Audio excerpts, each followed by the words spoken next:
Mayong aga sa tanan, sa aton nga mga pinalangga na senior citizens, lakip naman sa aton nga mga barangay health workers, karadaras pabaw, kagang aton nga mga pumuluyong ari diri, no?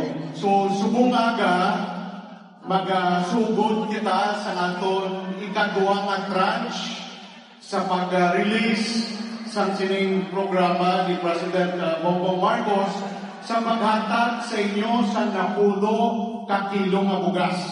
So tanan ka mo, wala labot sa aton ka mga BHW, tanan ka mo, nakapato ka sa nagigil ka bulan. So today, ma-start kita sa pag-release sa aton sininga, ikaduha nga tranche sa pulo ka kilo nga bugas. Kita ay kita September, kita ay magita October para matapos sa ining apat ka beses. Okay?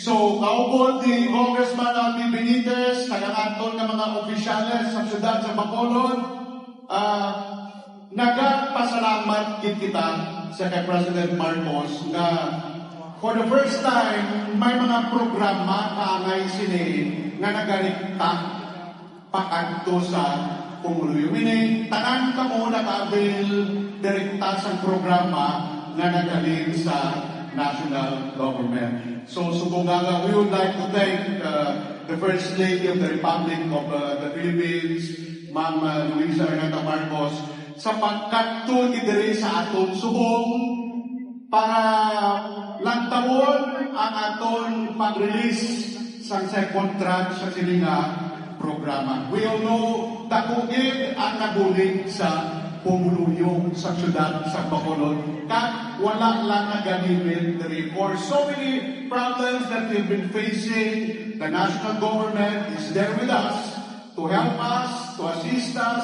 Even pagbagyo sa nagligat nga tuig, more than 65,000 kapamilya ang nakabanton sa programa sa national government. So, sa tanan-tanan nga diri, we would like to welcome all of you.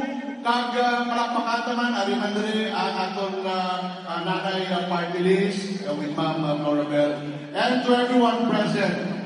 Mga kauturan, kag pumuluyo sa siyudad sa Bacolod, daupod kay Komati, palakpakan naton, kalipabantyak naton, pinagi sa pagpalakpak, ang pagpasalamat sa First Lady sa Republika sa Pilipinas. Palakpakan naton, Ma'am Luis Araneta Marcos. Palakpakan naton.